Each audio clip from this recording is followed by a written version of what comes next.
Lo más probable con respecto a sus dibujos previos, hasta ahora, es que el proceso de construcción de la imagen hubiera tenido resultados un poco como frustrantes, porque a pesar de sus buenas intenciones y su mayor esfuerzo, no tienen otras herramientas más que la de la línea para tratar de construir un contorno que nos diera como una idea de qué carajos estamos haciendo.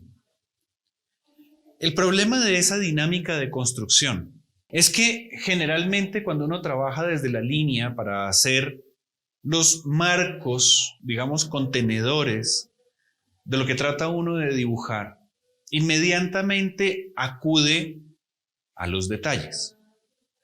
Para diseñar un rostro necesito poner ojos. Y después de los ojos, una nariz, una boca, unas orejas, unas cejas. Y casi siempre todos dibujamos de esa manera y luego empezamos a ponerle sombritas alrededor de los ojos, alrededor de la nariz o de pronto por las cejas y como en las comisuras de la boca y luego como la sombrita de la cara sobre esto o de pronto los pómulos, tratando como de acercarme a cada uno de los elementos que describen el rostro. Y después hacemos lo mismo con el resto del cuerpo, que la sombra debajo de los pectorales o que las nalguitas y demás. Pero por mayor que sea el esfuerzo que ustedes hacen al tratar de hacer esto, el resultado final es como, no sé, o sea, lo puse todo de mí, pero generalmente dice uno, no sé pintar.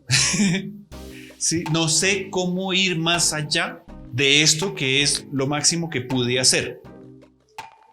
¿Por qué es lo máximo que pudieron hacer? Pues básicamente porque a todos nosotros desde niños nos enseñaron a escribir, pero jamás nos enseñaron a pintar ni a dibujar. Hagan memoria. A nosotros nos enseñaron a hacer bolitas y palitos. Está bien. Bolitas y palitos, ¿para qué? Para que a partir de ellos pudiéramos construir letras. Una bolita más un palito daba una A. Una bolita abierta con un palito torcido daba una E. ¿No es verdad? Una bolita con un palito largo daba una D. Si los cambiábamos de sitio quedaba en B. Yo era disléxico y siempre las invertía y entonces era un problema. Y la yuxtaposición de diferentes códigos como esos me permite construir palabras. El gato está en la ventana. El gato está en la ventana.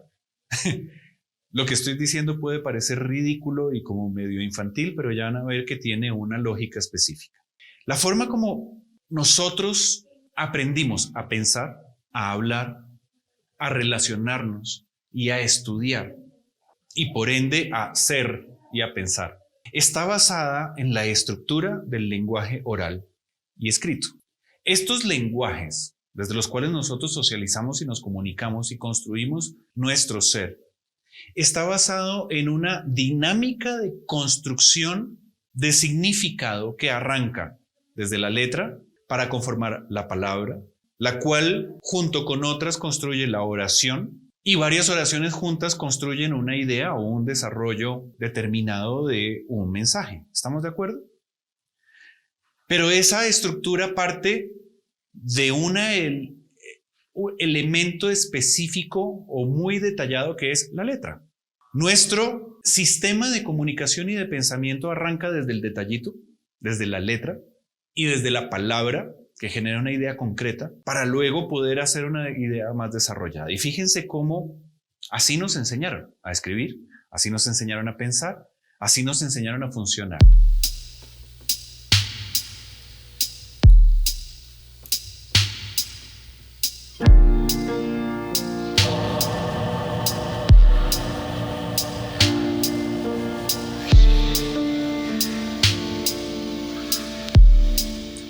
Y como no nos enseñaron a dibujar, no nos queda otra alternativa más que aplicar el mismo concepto al dibujo.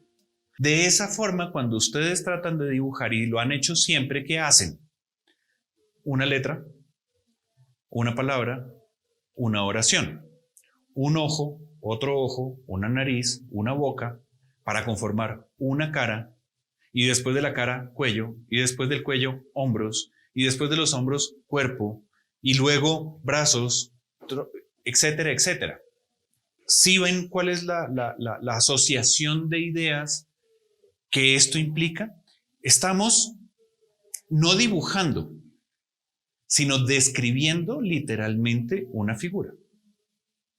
Lo que solemos hacer cuando dibujamos no está basado en el lenguaje visual, sino que está estructurado a partir del lenguaje oral, verbal o escrito. Estamos simplemente traduciendo lo mismo. Ahora bien, si eso es cierto, dejémoslo de un lado y tratemos de empezar a analizar cómo funciona o qué es lo que estructura el lenguaje visual. ¿Cómo vemos? Cuando uno entra a un sitio nuevo o conocido, lo primero que hace es ubicarse dentro del espacio, ¿verdad? Puertas, sillas, obstáculo, pared allá, para yo saber por dónde me puedo mover. Lo primero que hago es percibir la generalidad de ese entorno. ¿No es verdad? Una vez que percibo la generalidad del entorno, entonces miro dónde están los límites, miro dónde están los elementos con los cuales yo voy a socializar, miro dónde están las personas y a ver a quién saludo primero y a quién saludo después, por ejemplo. Y una vez que estructuro mi dinámica relacional con ese espacio, entonces sí puedo tomarme el tiempo de observar algo que me llamó la atención. Ah, mira, aquí hay algo rojo. Ah, esa vieja yo la he visto en alguna parte. Claro, es mi tía. No, mentira, no es mi tía. Sí, pero eso no sucede de primeras, ni de segundas, ni de terceras. Primero veo generalidades, luego me acerco a descripciones más específicas dentro de esas generalidades. Tal vez lo primero que hago es como estructurar el espacio, ¿verdad? Ver qué tan grande es, por dónde me puedo mover, cómo me socializo con ese espacio. Entonces es una dinámica más estratégica, sucede en fracciones de segundos y me ubico en el espacio. Luego miro cuáles son los elementos para saber más o menos dónde pongo el culo, dónde pongo el saco, dónde pongo mis cosas, ¿verdad? Y con base en eso ya puedo entrar a socializar con los individuos bípedos existentes dentro de ese espacio. Detallo lo que sucede alrededor mío al final. Los detalles los vengo a percibir después de que me he ubicado en todo este espacio. Así funciona nuestro sentido de la vista. Así adquieren información nuestros sentidos para permitirnos interactuar con lo que sea que vayamos a interactuar. Si nuestro sentido de la vista funciona así, lo más lógico sería que todos los desarrollos basados en el lenguaje visual funcionarán igual. Si ustedes van a tomar una fotografía y miran a través de la cámara, lo primero que hacen es mirar el encuadre. No el detalle de la nariz o el lunar, no, el encuadre. Si voy a hacer una foto de retrato o de cuerpo entero, o la quiero desde arriba o desde abajo, o formato selfie, o quiero que aparezcan todas las personas. Entonces, primero es el encuadre general. Primero es la foto que no me salga demasiado techo o que no salga demasiado piso, sino que quede más o menos encuadrado. Luego miro que los elementos que yo quiero que estén ahí adentro quepan. Y solo después me fijo en los detalles, antes de tomar la foto. Pero tengo que hacer esas tres lecturas. Si vamos a construir un dibujo, lo más sensato, lo más lógico es que lo construyamos primero desde las generalidades, desde la ubicación estratégica de los elementos dentro del espacio, de la hoja de papel. Luego entremos a mirar qué es claro, qué es medio y qué es oscuro dentro de todo eso a partir de una serie de masas y de manchas que le den sentido a este espacio. Y después solamente empiezo a mirar formas, proporciones y por último detalles.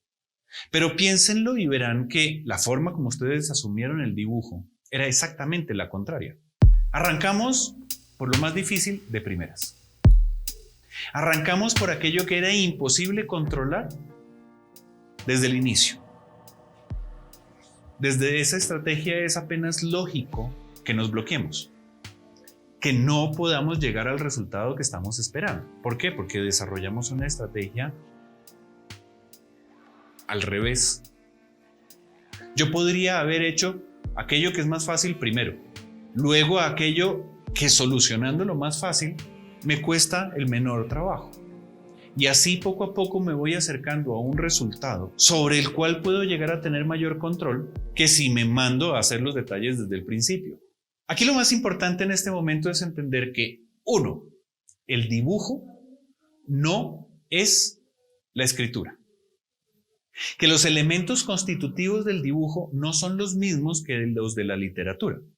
Y que la forma como asumimos el lenguaje visual no es la misma manera como asumimos el lenguaje verbal.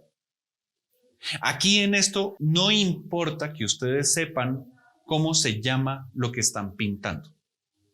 Caballete, tabla, columna, mesa, son conceptos sociales y relacionales que hacen parte de mi lenguaje verbal. Los necesito para poderles contar qué es eso. Si esto no tuviera el nombre mesa, ¿cómo me las arreglo para decirles ponga el papel sobre la mesa? Agarre ese documento hecho de fibra vegetal muy plano y de forma más o menos rectangular y deposítelo sobre aquel otro objeto fabricado con madera que consta de una... Jodido, ¿no? Así no sería factible comunicarnos. Nuestro lenguaje está construido para generar códigos que representan conceptos comunes. Las palabras son como... ¿Cómo es esa vaina? El mínimo común denominador. En este caso es como la palabra o el concepto reduce a la mínima expresión las características del objeto, porque se centra sobre su funcionalidad, sobre su utilidad. Pero la misma palabra mesa o mesita describe un sinfín de objetos similares. Y en mi mente aparecen una enorme cantidad de imágenes visuales, de memorias y de recuerdos que todas se llaman mesa. Entonces, cuando yo voy a dibujar esto, si yo dibujo lo que entiendo, voy a dibujar mesa. Y mesa es una cosa plana con 4 patas, o con 3 patas, o con 2 patas, o con patas. Y que está en el piso, y el piso es plano y es horizontal. Y entonces empiezo a diseñar una serie de conceptos mentales que nada tienen que ver con lo que estoy observando. Al final, esa sumatoria de conceptos me genera una distorsión de lo que yo quería lograr. ¿Sí me siguen? Y ahí es donde surge esa especie de frustración de, mierda, pero yo quería pintar esto y me quedó otra cosa. Si es cierto con la mesa y con el vaso y con la botella, es mucho más cierto con la figura humana. Porque todos somos expertos en figura humana. Porque todos hemos convivido con la figura humana todos los días. La vemos en el espejo todos los días. Les hablamos todos los días. Sabemos de qué se compone, la conocemos íntimamente. Entonces, cuando tratamos de dibujarla, dibujamos lo que sabemos. Pero al dibujar lo que sabemos, no dibujamos lo que vemos. Y lo que vemos es diferente a lo que sabemos. Confuso, ¿cierto? Nosotros estamos aquí hablando de ¿qué? De dibujo. Entonces, para poder dibujar necesitamos saber lo obvio. ¿Qué es dibujo?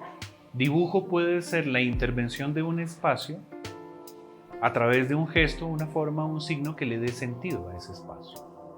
Como definición, cualquier gesto hecho sobre una superficie o sobre un soporte es eminentemente un dibujo. Otra cosa es que represente algo o no, que se parezca a algo o no, pero eso simplemente son aplicaciones del mismo principio. Porque el dibujo no necesariamente se trabaja solamente desde la línea. La línea es una intervención de un espacio, pero yo puedo intervenir ese espacio de muchas formas. Ustedes aquí, ¿qué ven?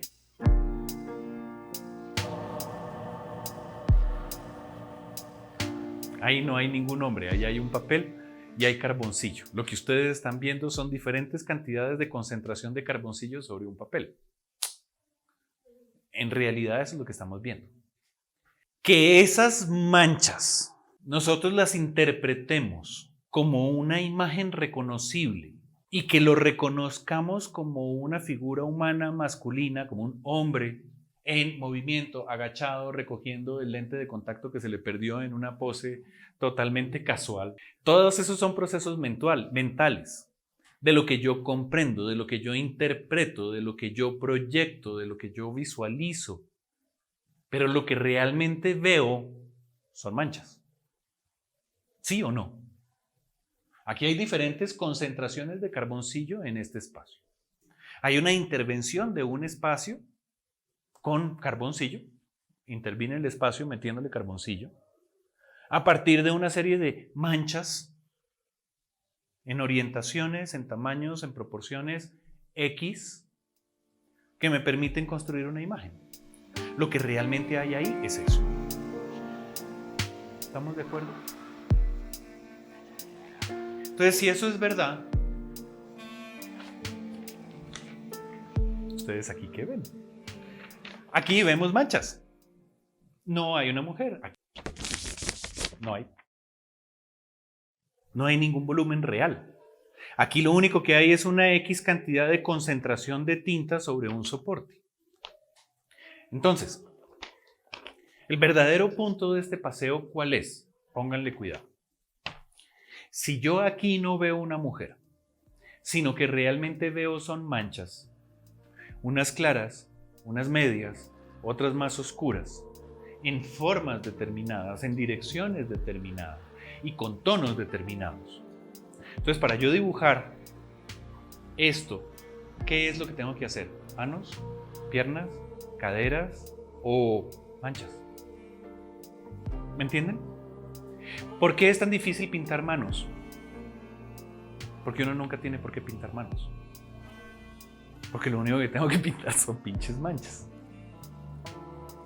Entonces, si yo soy capaz de leer esta imagen a partir de esas manchas y de partir de imágenes o de manchas más simples para ir llegando poco a poco a manchas más complejas, esto es fácil de hacer. Solamente es un problema de tiempo. Pero si yo trato de pintar manos y piernas y caras y manos, lo que voy a hacer es tan difícil que no lo voy a lograr. El problema está aquí, no acá ni ahí. ¿Me entienden? Eso, damas y caballeros, es la rudimenta. De eso se trata.